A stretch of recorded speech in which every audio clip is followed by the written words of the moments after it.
ऐसा नहीं कि अब ये धंधा काम धंधा नहीं करते होंगे, बीवी बच्चे नहीं, सब हैं, काम धंधा भी करते हैं, बिजनेस करते हैं। तो बिजनेस में 5 की चीज़ 6 में बेचेंगे, 10 में बेचेंगे।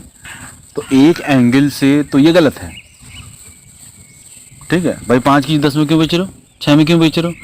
लेकिन वो एक अलग कैटेगरी का कर्म है, उसके अपने रिजल्ट हैं।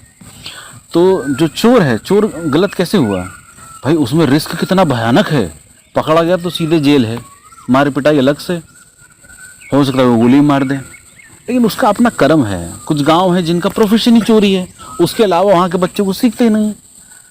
तो चोरी क्या हुआ? बिजनेस में क्या होता है? रिस्क। सबसे बड़ा रिस्क किसमें है? बिजनेस में। और उससे भी बड़ा रिस्क चोरी में है। गए, पता चला पकड़े गए, मार दिए गए, ठीक है। अच्छा, वो कर क्या रहा है? चोरी कर रहा है। तो चोरी क्या कर रहा है, किस लिए कर रहा है? अपना पेट पालने के लिए कर रहा है ना, बीवी बच्चों के लिए कर रहा है, आगे जोड़ने के लिए कर रहा है। तो वही सारे लोग कर रहे हैं। तो उसमें अंतर क्या रह गया भाई? तुम भी 5 की चीज 10 में ले रहे हो ना, किसी की जेब भी तो लूट रहे हो, वो भी लूट रहा है। तो डिफरेंस क्या हो गया?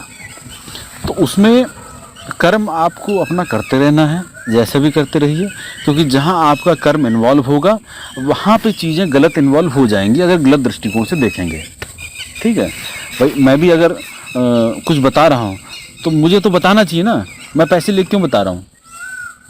क्यों मैं विद्या का प्रयोग पैसे लेकर कर रहा हूँ? इसी सोसाइटी ने मुझे बताया, मैं 5-6 साल फ्री ऑफ कॉस्ट देखता रहा। एक को मैंने बताया कि अंगूठी पहन लो, और अगले दिन आ गया कि गुरुजी कुछ हुआ नहीं अंगूठी से। फिर मैंने कहा रुक जाओ जरा, प्रतीक्षा कर लो। 4 दिन बाद फिर आकर अभी तक नहीं हुआ गुरुजी।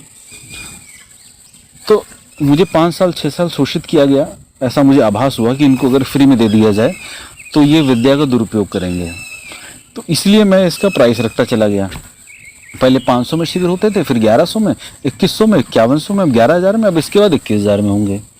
क्यों? क्योंकि बहुत ज़्यादा सरदर्दी लेने के मूड में हूँ नहीं, और मेरे अंदर से बार बार आता है। जैसे कल भी शिविर था तो आपको लग रहा था, तो मुझे लग रहा था कि अब छोड़ो, मना कर देता हूँ, शिविर भी नहीं हो रहा, कह दो कि गुरुजी आ नहीं पाए, क्वारंटाइन कर दिया गया 15 दिन के लिए, ख़त्म हो गई बात। मैंने हटाया, नहीं कर रहे हैं।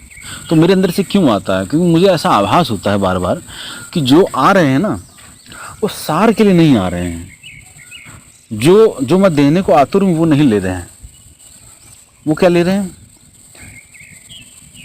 अरे गुरुजी जरा एक परी सिद्ध करा देते तो मजा आ जाता है, एक प्रेत सिद्ध करा देते मजा आ जाता है। अरे काली माँ की कृपा अगर हो जाती, बस जीवन सफल हो जाता मेरा। और ये गारंटी की बात है, जिस दिन कृपा मिल जाएगी उसके बाद दूसरी कृपा के लिए वो खोदने में लग जाएंगे। अरे अब किसकी कृपा लें? ये रियलिटी सच्चाई है, कुछ स्वीकार करता नहीं है ना। जबकि होता क्या है कि आपके जीवन में जो भी परेशानी आ रही है वो आपके स्वयं के कारण आ रही है। हम खुद आकर्षित करते हैं परेशानियों को। क्यों? क्योंकि हमने पूर्व में बहुत कुछ किया हुआ है, बहुत कुछ किया हुआ है, और अनंत किया हुआ है। ऐसा नहीं कि 2-4 जन्म में, अनंत जन्मों जन्मों की खुदाई है, पता नहीं कितना कचरा निकलेगा। गुरुदेव, ये पुराण, उसके बाद क्या बोलते हैं ये उपनिषद, हाँ, उसके बाद उपनिषद, हाँ, उसके अलावा फिर रामचरितमानस, हाँ, श्रीमद् भागवत, हाँ, हर किसी में मतलब अलग अलग चीज़ के। ये शिव महापुराण में भगवान शिव को ऊपर कर दिया, विष्णु पुराण में उसको ऊपर कर दिया, अब भागवतम के 18 अध्याय। नहीं, मैंने उसका उत्तर दिया ना अभी। मैंने कहा जिसने उसके दर्शन करे विष्णु के, उसके लिए तो विष्णु ही सर्वप्रथम है, अंतिम भी वही सत्य है, वो आगे बढ़ा ही नहीं।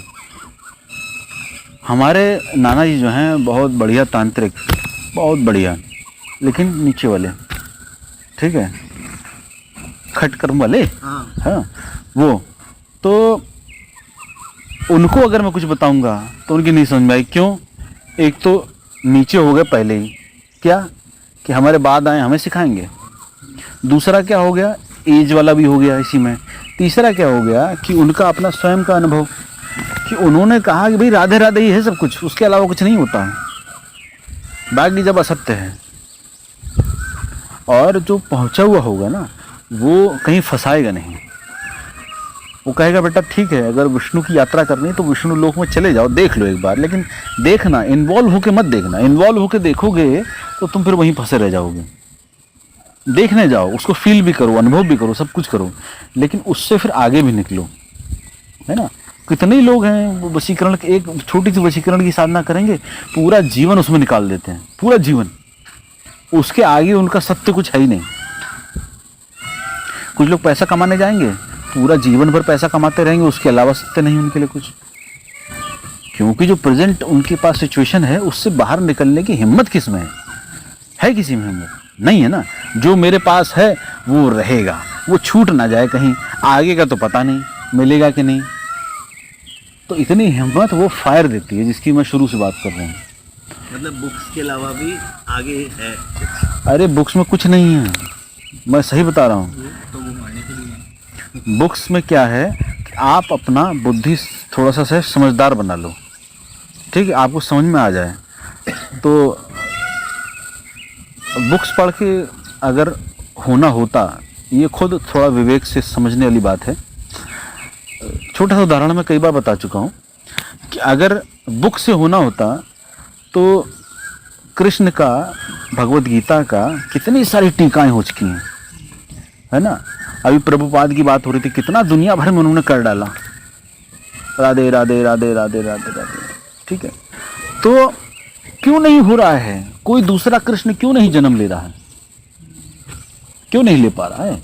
अगर बुक से हो रहा है तो ये हमारी बंदे पर नहीं, हमें सिर्फ लग रहा ना कि वही सत्य है, बस हमने पढ़ लिया, बस बात खत्म हो गई, वो फीलिंग हमने ले ली।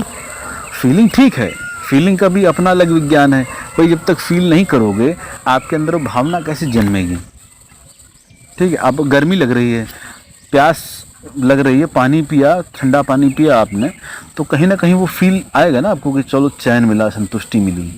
तो फील से आप कैसे पीछे छुड़ाओगे। लेकिन यही अगर थोड़ा सा पीछे होकर देख लोगे तो आप देखोगे कि हाँ किसी को अच्छा लग रहा है, लेकिन मुझे क्या लग रहा है मुझे ये पता नहीं चल रहा क्या लग रहा है। तो वो दो फाड़े होना बहुत ज़रूरी है। मतलब ज़्यादा टाइम तक किसी चीज़ को चबा के नहीं रखना। नहीं, चीज को चबाओ और थूक दो, उससे सार निकाल लो। च्युइंगम से ही करते हो ना, सार निकल जाए, थूक जाते हो। और फिर तुमने देखा होगा लड़के लड़कियां वो एक च्युइंगम 2-2 3-3 दिन तक चबाते रहते हैं, चबाते रहेंगे स्टाइलबाजी में। तो स्टाइलबाजी नहीं करने का है, आपने सार लिया अंदर से, ठीक है, जितना मिठास थी उसकी ले ली, अब उसके बाद उसको चबाने का क्या मतलब है, थूको अब आगे बढ़ो। समझे कि नहीं समझे बात? हाँ। अच्छा गुरु जी, एक चीज़ और थी, आजकल है ना कई संस्था चल रही है जो हाथ रख कर है ना कुंडली जागृत करे। क्या कुंडली इतनी सस्ती है कि कोई भी झोला छाप जागृत करवा देगा? नहीं, मैं तो उसके बारे में बात करना पसंद करता ही नहीं, पहली बात तो, क्योंकि उसके इंटरेस्ट में नहीं कि उसके बारे में बात करें, उसका कैरेक्टर नहीं कि उसके बारे में कोई बात करें। जैसे उन्होंने बताया कि आप देखेंगे तो भाग जाएगा वहाँ से। अगर आप इस नंगी आंख से एटम देख लो, कल दिखाऊंगा, अगर नंगी आंख से आप एटम देख लो, यहाँ पे जो उड़ रहा है बह रहा है, यहाँ पे आपके और मेरे बीच में बहुत सारे एटम है ना, उस पर अगर आप दृष्टि जमा दो तो अगर आप इधर देख रहे होगे तो आपके अगल बगल एटम दिखेगा, ठीक है। लेकिन जैसे उस दिखते हुए एटम पे दृष्टिपात करोगे तो भाग जाएगा, गायब हो जाएगा, तरंग में बदल जाएगा। कोई गुरुजी इसका एक्सपेरिमेंट करा साइंटिस्ट ने, हाँ। रिकॉर्डिंग करी है हाँ पता है मेरे को, मैंने देखा कि वो अपनी स्टेट बदल लेते हैं। गुरु जी कई सारे ना यंत्र हैं, तो यंत्र में 3 यंत्र को यंत्रों का राजा है, तो क्या ये ऐसा हो सकता है कि आप श्री यंत्र को अपने घर में स्थापित करें तो सारे यंत्रों की जरूरत ना पड़े? पहले तो मुझे बताओ यंत्र होता क्या है जब श्री यंत्र की बात कर रहे हो? मैंने जहाँ तक पढ़ा है नहीं, पहले तो यंत्र की खोज करो कि यंत्र होता क्या है, फिर उसके बाद देखो कि ये श्री यंत्र क्या होता है, भैरव का यंत्र क्या होता है, रावण का यंत्र बना हुआ है उसका क्या होता है। पहले यंत्र बताओ तो होता क्या, पहले मुझे अब उत्तर दोगे तुम यंत्र क्या होता। तो एक तरह की कार ही समझ लीजिए जिसपे देवता सवार होता है। क्या मतलब एक तरह की कार है जिसमें वो देवता सवार होता है, उसको मतलब जिसकी ऊर्जा संचित की जाती है उसके अंदर। ये तुम पता है बहुत ही ऐसी ज्ञान दे रहे हो जो तुम दीक्षित हो ना मेरे से, ये तुमको शोभा नहीं देता।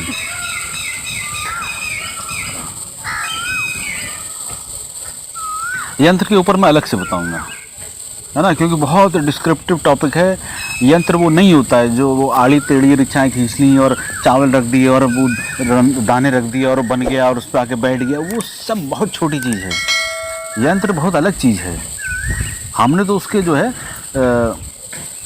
जैसे अभी कृष्ण की किताब की बात कर रहे थे, हमने क्या कर दिया कि कृष्ण ने ज्ञान दिया, क्षणिक ज्ञान दिया अर्जुन को, रियल में नहीं हुआ ना उसके साथ, अर्जुन के साथ, उसको क्षणिक ज्ञान दिया और हमने किताब को पूजना शुरू कर दिया। तो अब यंत्र वाले क्या कर रहे हैं, यंत्र का अर्थ कुछ और है। यंत्र जो ऊर्जा मंडल है उसको हम